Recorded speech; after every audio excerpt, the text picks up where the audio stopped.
Here are two great comedians, one famous, one forgotten. Charlie Chaplin became the best-loved figure in the world.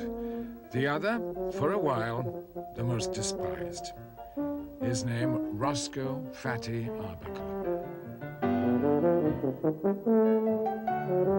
Arbuckle was once almost as popular as Chaplin. If he is remembered today, it is for a scandal which threatened the very existence of Hollywood and all but engulfed the film industry.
Arbuckle was a comedian, one of the big ones, with Chaplin and Buster Keaton and that kind of thing, and he was he was an enormously fat man, and it was part of his act. The weight, fatness was part of his gags, were written around it.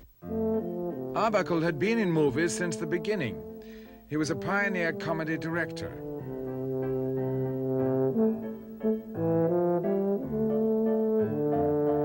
Fatty Arbuckle was considered extremely vulgar.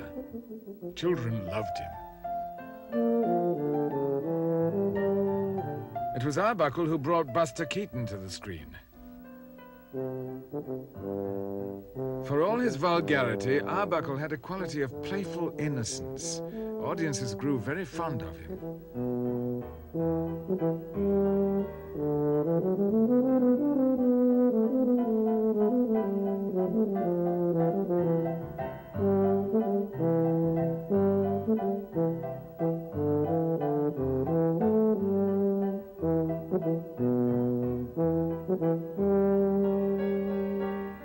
Mabel Normand and Roscoe Arbuckle played newlyweds in this Mack Sennett comedy of 1916.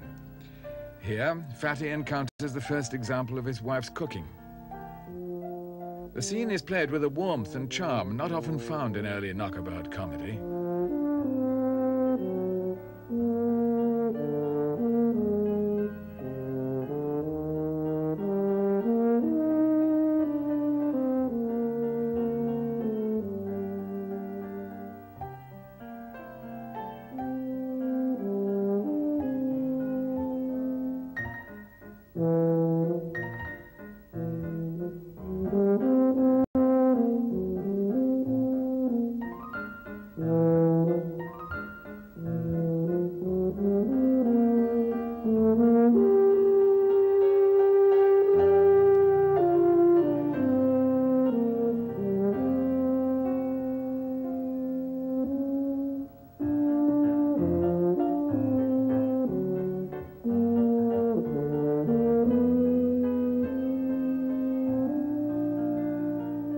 Arbuckle's ability as a female impersonator caused as much laughter as outrage.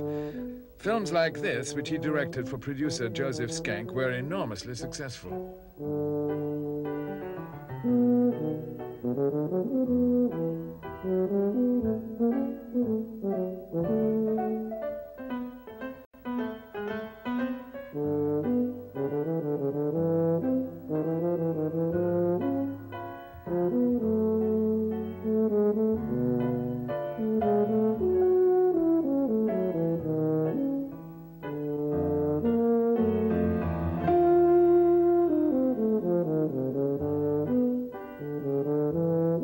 was like a brother to all the girls. We just loved him. He was a wonderful guy. There were many, many women that would jump at the chance of, you know, being Roscoe Arbuckle's girl.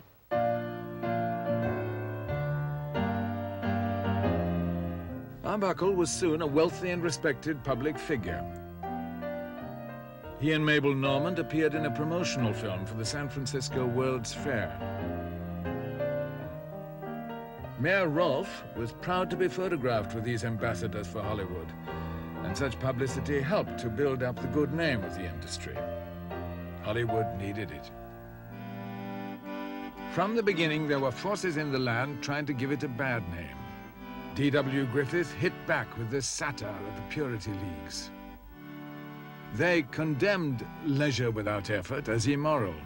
They were for closing the theaters and shutting down saloons.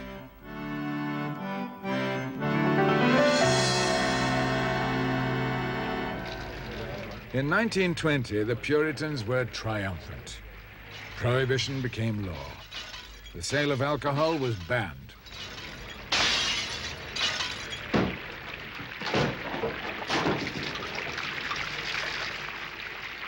But Prohibition failed to stop Americans drinking.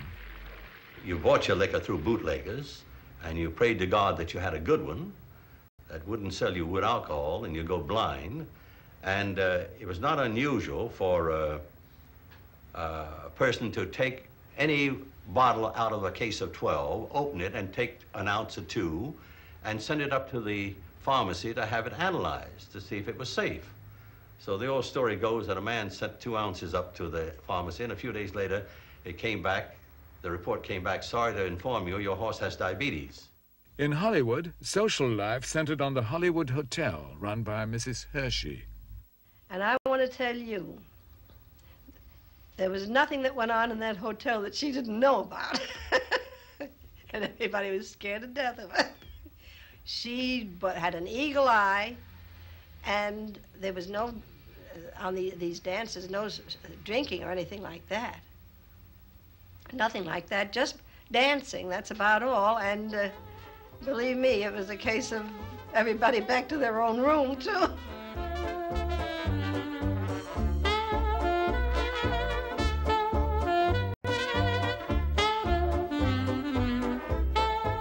The big night was on Thursday night. They used to clear the lobby, and we had a dance. And everybody used to look forward to that night. We were a bunch of kids making a lot of money, and we didn't think so much about being elegant. I can remember among them was Fatty Arbuckle, who had a habit of putting a small piece of butter on his napkin and then flicking it onto the ceiling of the hotel, which created a big round grease spot and annoyed the landlady of the hotel no end. We'd go to the Ship Cafe or the Sunset Inn, whichever happened to be popular at the time, and that was our night to howl.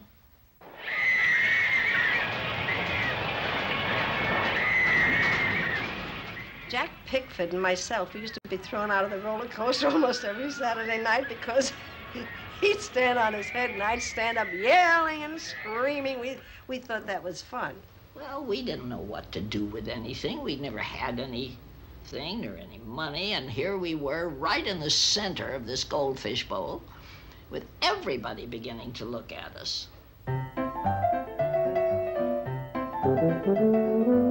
Prohibition drove people to hold private parties behind closed doors.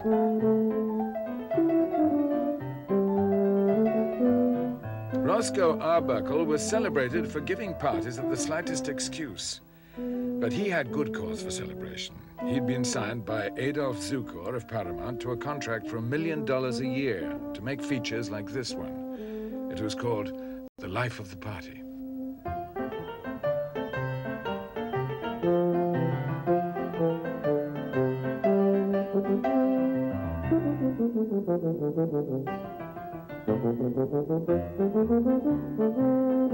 September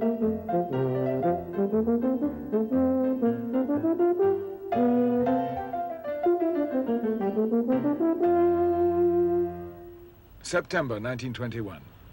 Despite a post-war recession, Hollywood's confidence ran higher than ever.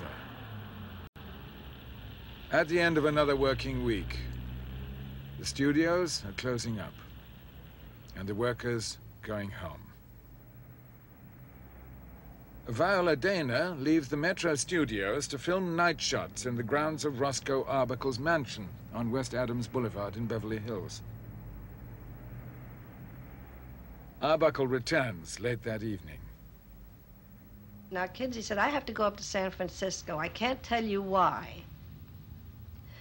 But, he said, for God's sakes, don't die on me.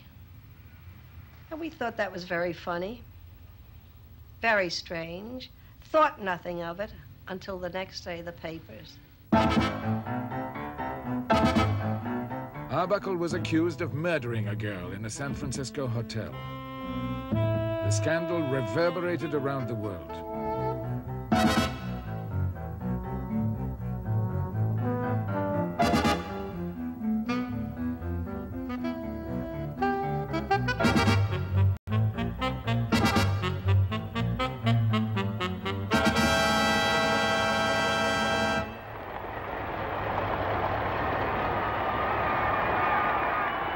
That same weekend in London, Charlie Chaplin was receiving a hero's welcome. He was asked about the scandal in San Francisco. I simply cannot believe it, he said. I cannot believe Roscoe had anything to do with Miss Rappe's death. We went in those days up to San Francisco.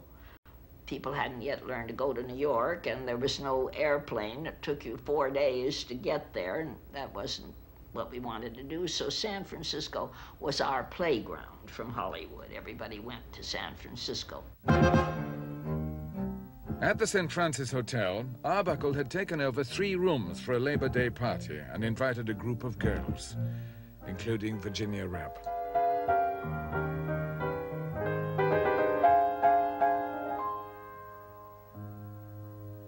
Virginia Rappe had adopted the screen name of Rappe, but she hadn't worked in pictures for some time.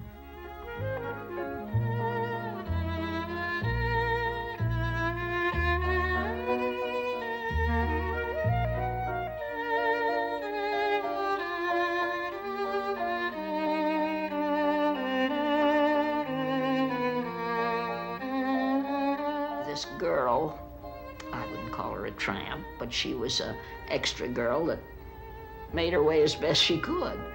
And she had a habit of taking off all her clothes, prance around, see what trade she could drum up, I guess.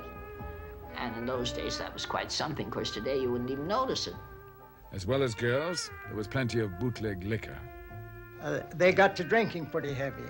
What had happened to Virginia Rappe, she had trouble, and our doctor told her she should never drink. But, you know, like on a party, she drank a little too much, and so she got sick. The story seemed clear enough to the news editors.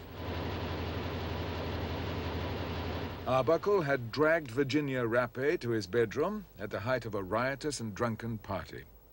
He had locked the door, and despite her pitiful screams, he had brutally raped her. 4 days later, she died of a ruptured bladder. She had been brought to the party by Maud Delmont, who now accused Roscoe Arbuckle of murder in a series of statements to the press. Arbuckle realized he was in trouble. He drove to San Francisco in his new limousine and posed for the press outside the Hall of Justice. His car was later seized for carrying liquor. His accuser, Maud Delmont, was a shadowy figure, better known under another name. Oh, Madam Black, they called her. And she would get girls, you know, for parties. And she ran a badger game. She'd get these young girls and get them on parties and have them claim that a producer or director tried to rape her. And they'd shake them down. So the district attorney grabbed her and said, look now, if you don't testify that it's Arbuckle's fault, we'll railroad you.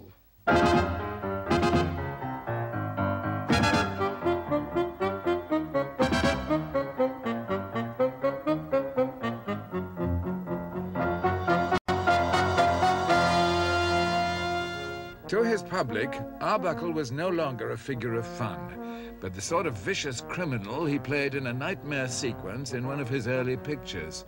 He did and he didn't.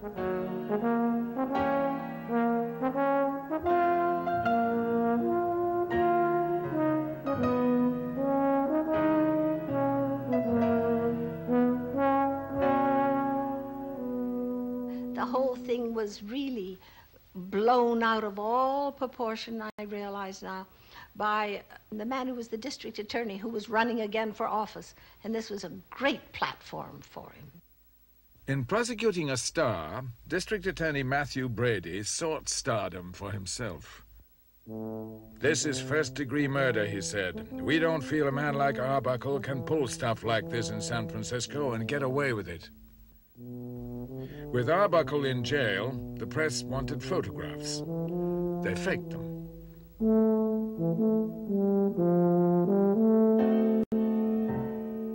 Newspaper tycoon William Randolph Hearst seized the chance to boost circulation. The Arbuckle affair served his purpose in other ways as well. Well, I think Mr. Hearst, he was probably instrumental in wanting the motion picture industry in Northern California, and instead it settled here in Southern California.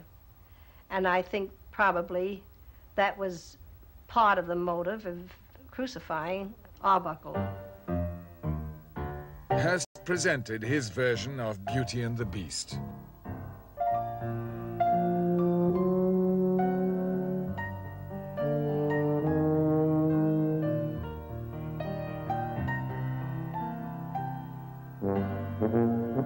Every detail they could find was fit to print. One of the things that they condemned, they called very cruel, was when we'd be at a nightclub or anything, and we'd be with a date, you know, being very elegant, and Roscoe might come in at the same time, and he had a trick of throwing our feet out from under us, and we'd fall, but we'd land on his stomach and never get hurt. We thought that was very funny. That was just one of those tricks. But this came out in the papers as showed the cruelty of the man.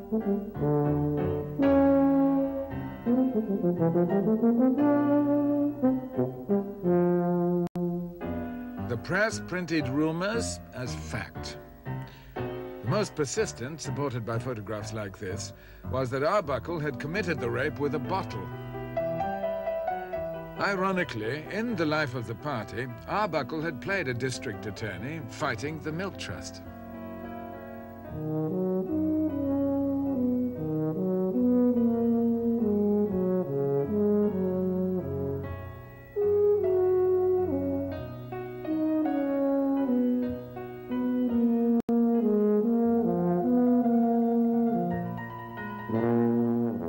The aftermath of Arbuckle's party.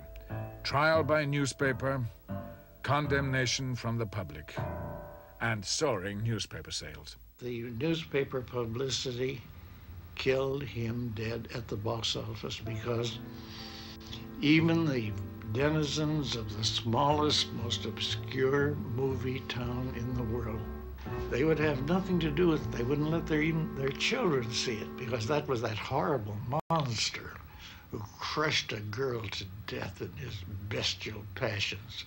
Women's groups across the nation rose up in fury. Arbuckle had hardly set foot in the police court for the preliminary inquiry when women stormed the place. But Brady realized his star witness, Maud Delmont, the woman who had started it all, was unreliable. He kept her away. The judge reduced the murder charge to one of manslaughter. At the trial, Brady produced two other witnesses from the fatal party. He forced them to perjure themselves. He also suppressed a doctor's report that Virginia Rappe had not been attacked in any way. Neither was she the virginal paragon the district attorney had suggested. She had had several abortions and suffered from venereal disease, which Arbuckle did not contract. When Arbuckle took the stand, he impressed the jury with his straightforward account. The majority favored acquittal. One member insisted Arbuckle was guilty. A friend of Brady. She hid her face from the press. In Hollywood, the studio heads were horrified that Arbuckle was not acquitted. They wiped their hands of him. Adolph Zukor had already stopped his salary. Now he put a total embargo on all his films. I asked Joe Skank if I couldn't appear as a witness, what do they call it, a character witness, because I knew Roscoe so well, and he was a darling man.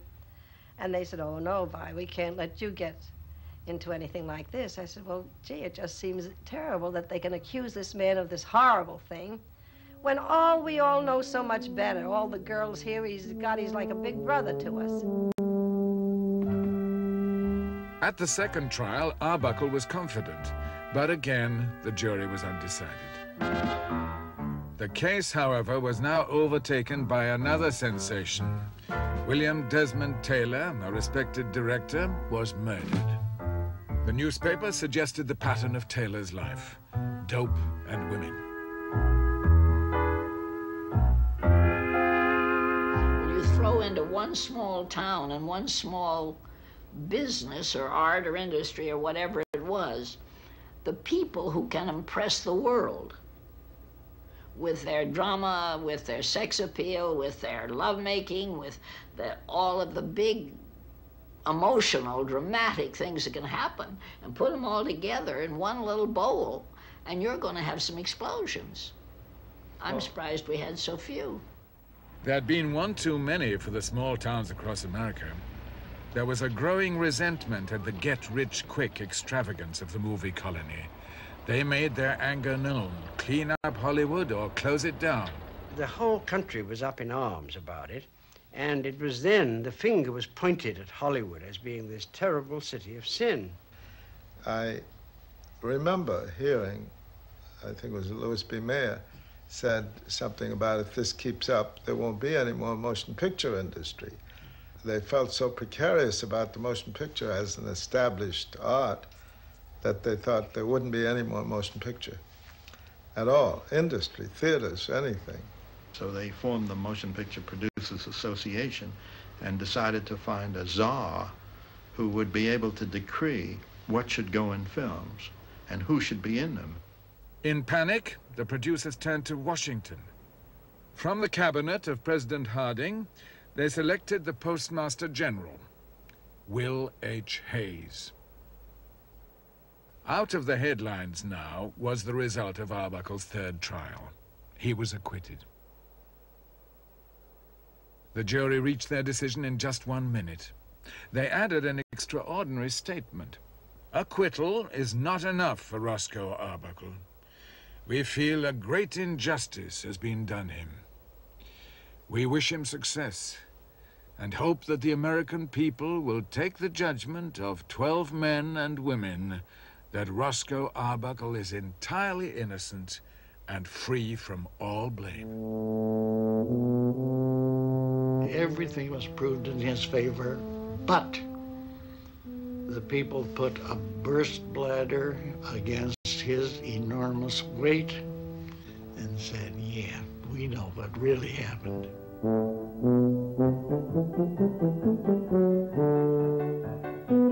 The first public act of the industry's new leader was to banish Arbuckle from the screen. It broke him, broke his heart. And he was so clever. That darling face, you know, like a big baby. It was a moon face. So it was a crime what they did to him. Just broke his spirit, his heart, and everything. Arbuckle had been offered as a sacrifice, but it was not enough. The great cleanup had to begin.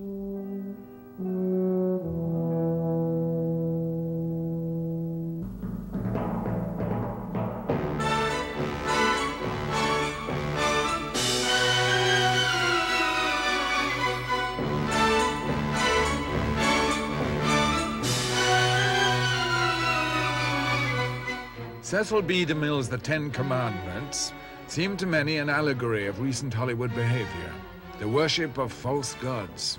Something had to be done.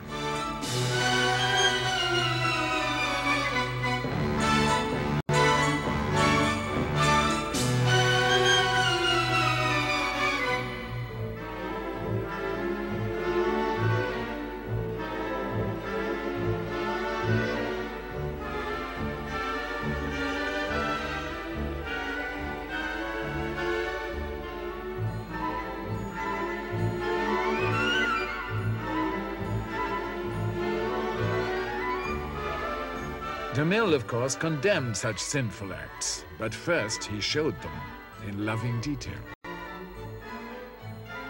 Then he brought on the great leader to mete out retribution. The producers had chosen to follow the same pattern.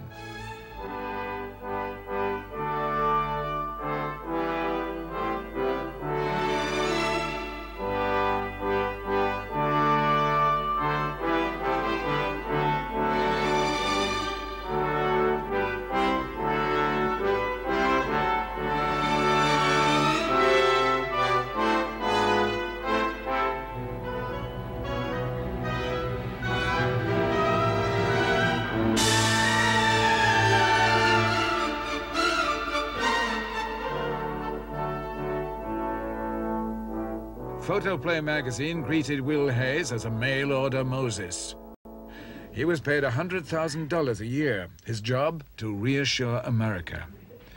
Above all, he told the producers, our duty is to youth. We must approach the job not merely with the viewpoint of men with millions of dollars invested in the business, but with that of parents with millions of children invested in it. Hays announced he would pay close attention to the moral standards of Hollywood itself. They gave him a big banquet at the Coconut Grove of the Ambassador, and I was invited, and I sat at a table. And I was at a table somewhat in the rear, where I was able to see that some of our foremost stars of the day were imbibing pretty strongly out of what looked to be teacups, but it wasn't tea, because of Prohibition. And so they were rather boisterous and carrying on, and a couple of them had to be carried out. And at the same time, Mr. Hays failed to observe that and was making a marvelous speech about how beautiful he had found Hollywood to be and how he intended to maintain it and how he intended to keep it completely sober and would do everything possible to give the public faith in the soundness of Hollywood and the movie makers. And meanwhile, literally, there were people being carried out of the hall. When Hays toured Hollywood, the situation was desperate. The box office had slumped. Banks were refusing money to finance pictures. The producers were willing to surrender their power if Hays could only save their industry. What the world needs, said Hays, is more human and heartwarming pictures. Hays seemed quite human himself. His engaging personality endeared him to picture people, but they recognized his authority. They called him the Tsar of all the Rushes. Hays proved himself a master of public relations. He announced to the world that Hollywood could stay. That seemed to appease everybody, and in every contract was a morality clause. If you were naughty and got in the papers, why, then your contract was canceled. Hays demanded the studio heads show more responsibility. The studios, in turn, exacted a feudal obedience from their stars. A studio, in effect, is a small principality with the vice president in charge of production being the prince. One of the subjects at the Paramount studio, a top box office star, was Wallace Reed. He exemplified the clean-cut young American. An actor of charm and talent, Reed was a first-class athlete. He was a favorite with the public and a favorite with Will Hays. But he had a grim secret which no one knew. No one but the studio doctor. A studio doctor is a member of the studio company. He goes where he's told. He does what he is told. Now that means everything from an injection of a forbidden drug to an abortion. And all things in between. In 1919, Reed played the lead in a film called Valley of the Giants. On location, he was injured in a train crash.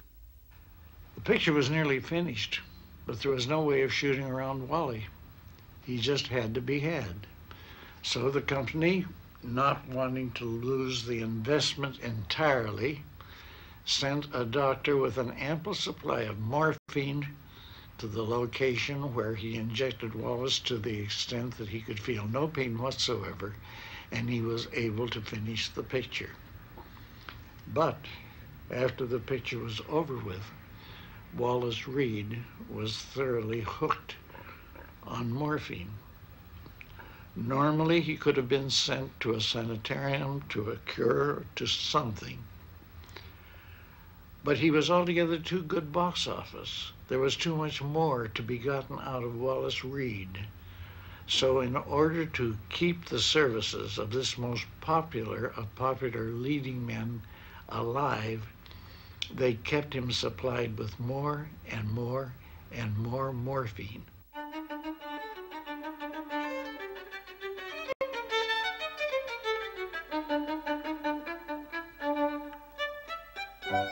On the screen, Reed's charm was undiminished. But by the time he made this film with Gloria Swanson, he was an incurable addict.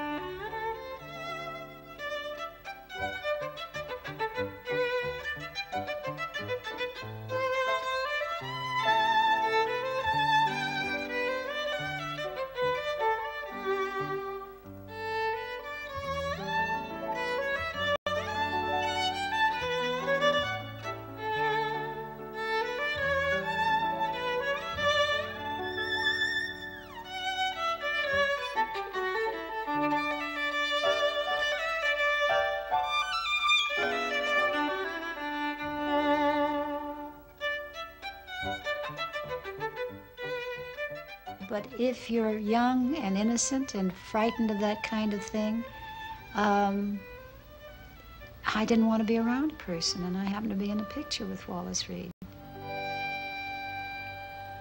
And he wanted to drive me down location once, and I said, no, thank you, I have my own car.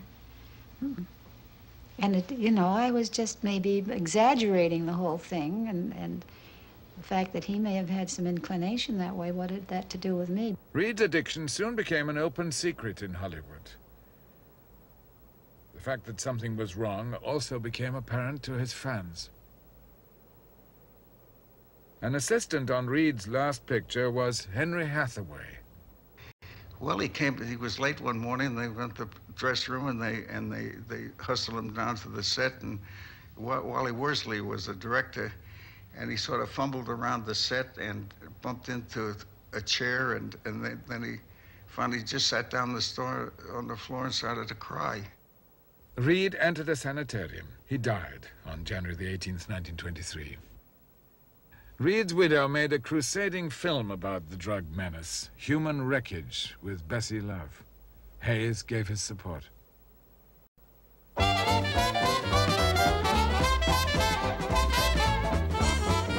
Hayes knew that drug-taking in the film colony was not uncommon.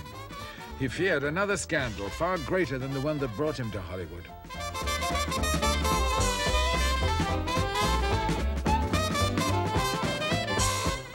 Dope was no stranger to Hollywood, nor to any place in America in my early days either.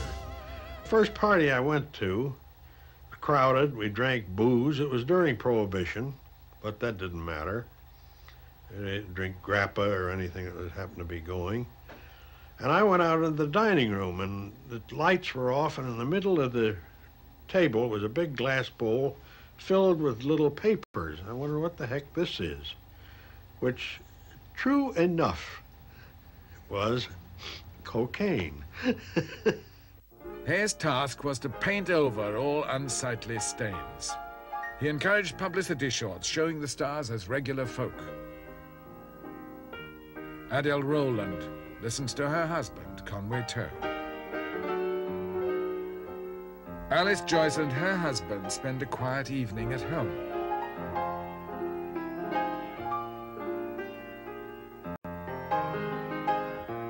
Marion Davis cleans her apartment. The fact that Miss Davis was mistress to William Randolph Hearst and lived with him in medieval splendor was not generally known at the time.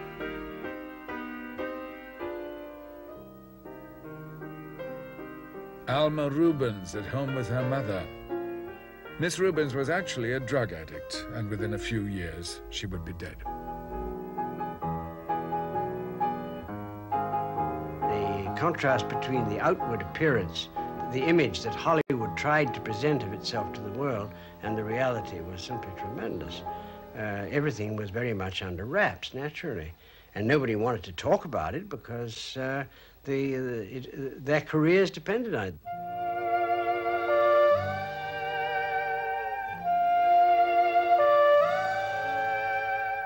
The magazines made the fame and glamour almost tangible. Their readers saw themselves on these covers.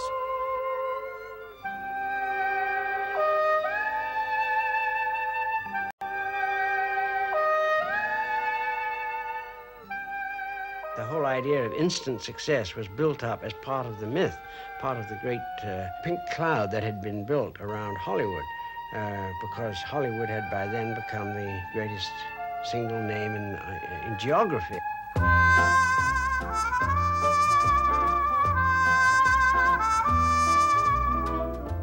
Hollywood was this tremendous magnet for very beautiful young people growing up all over the country. And there would be beauty contests all over the place, many of them actually organized by the studios, which I felt was a very cruel form of publicity, where the winner of the contest would get what was described as a contract with, we'll say, MGM Studio or Fox Studio, whatever it was. And there would be a tremendous excitement in their lives and the lives of the whole community. One of Will Hay's primary concerns was the flood of girls to Hollywood. Ella Cinders was a modern Cinderella story. Colleen Moore brought this typical small-town girl to the screen.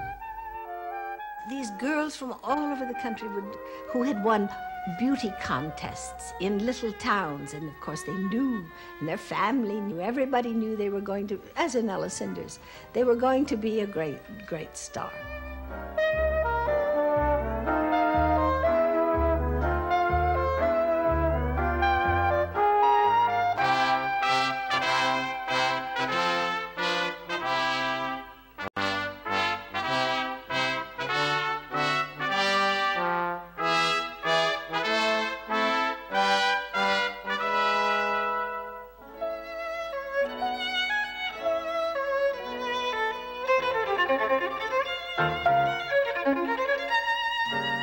Ella Cinders leaves her small town for the irresistible lure of Hollywood.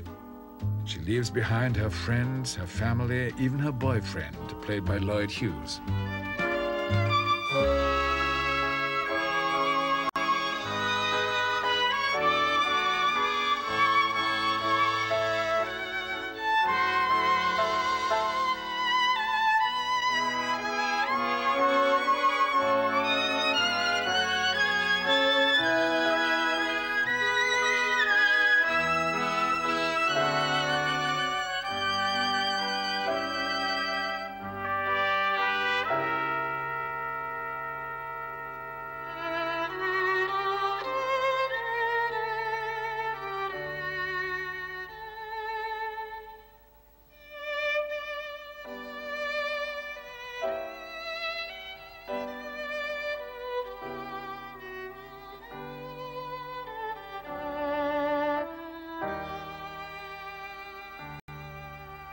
Ella Cinders was basically a comedy, but a comedy with a message, for it showed just how hard it was to succeed in Hollywood.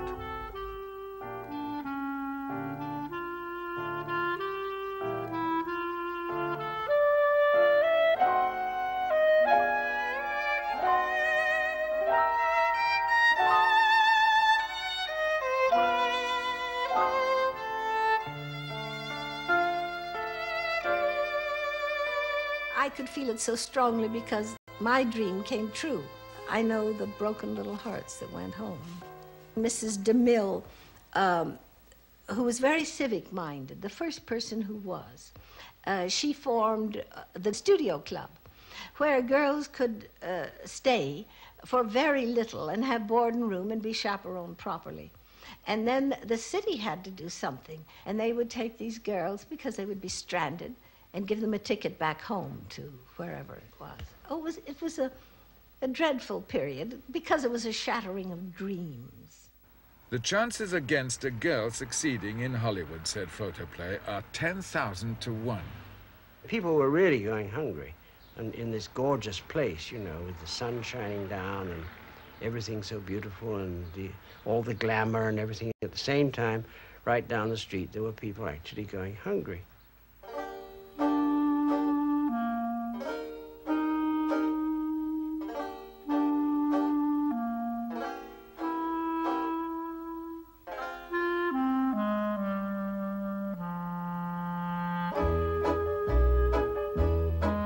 Often, as desperate as the girls, were the mothers who had come with them.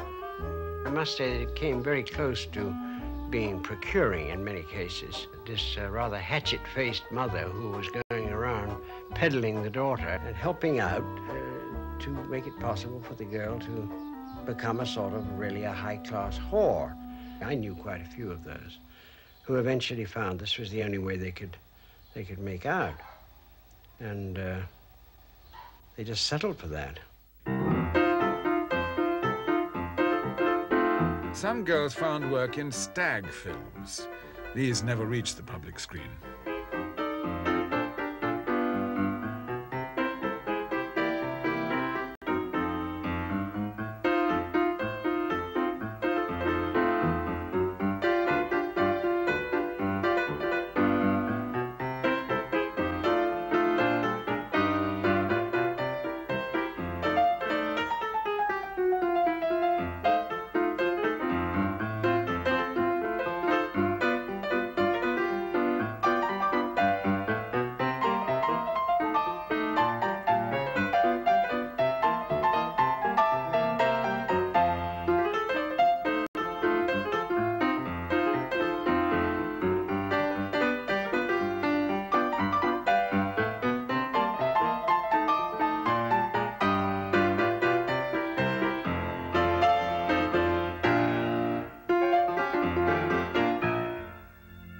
In 1926, with much publicity, Hayes opened Central Casting, an employment agency for extras. It would control abuses of the system. Girls would now be interviewed by sociologists, Hayes announced. Detectives will be put on studio payrolls. But in the first 6 months, out of 6,000 girls, only 30 got more than 2 days' work a week. In Ella Cinders, the poor working girl becomes a big star, playing a poor working girl.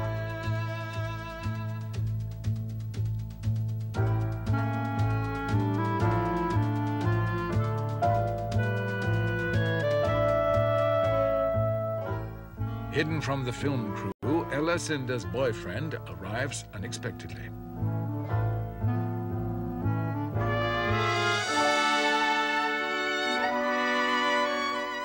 The film crew wonders what's going on.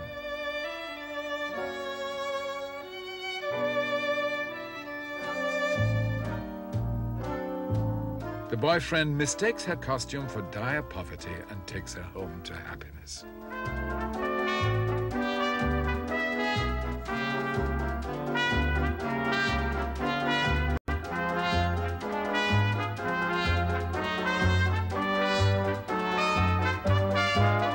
Ella Cinders had a Hayes ending, human and heartwarming.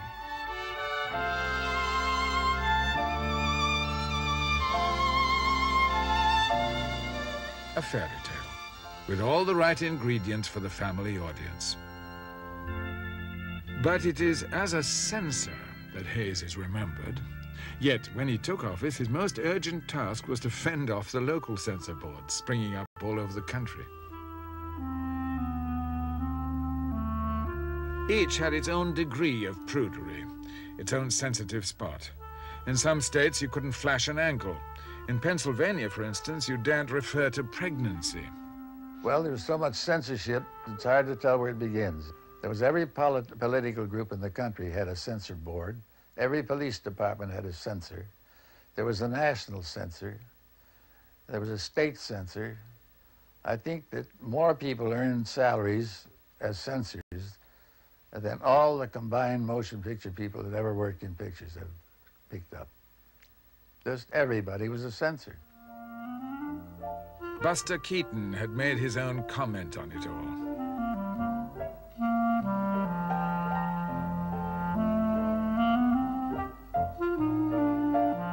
Hayes stopped the censor boards up and down the country by assuring them, you don't have to do it, we'll do it.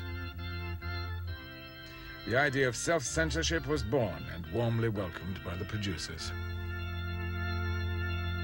He put out a morals code, which the Motion Picture Producers Association agreed to, and the Society of Independent Motion Picture Producers agreed to, and we all wanted a chance to live.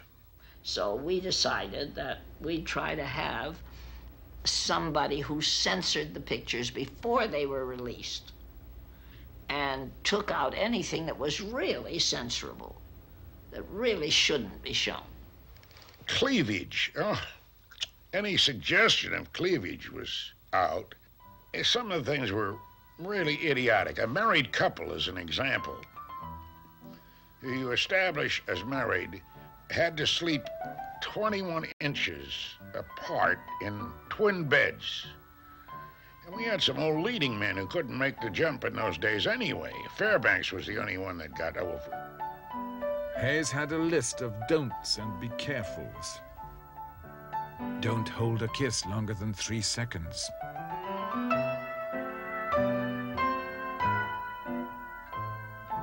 Be careful not to show women drinking.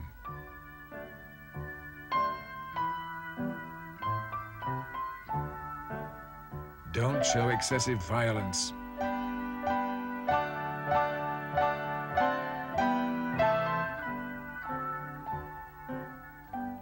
And don't mention illegitimacy.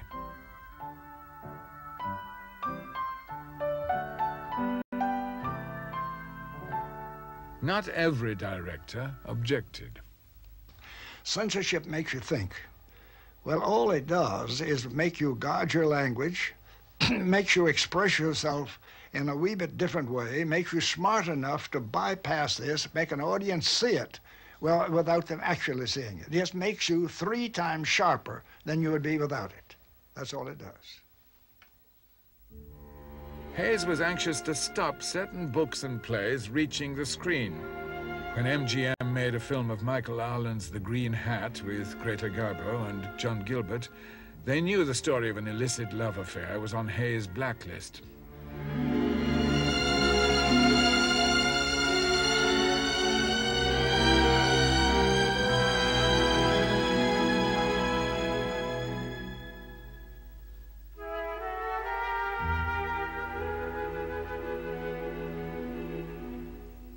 Director Clarence Brown had the task of suggesting the story without making it too explicit.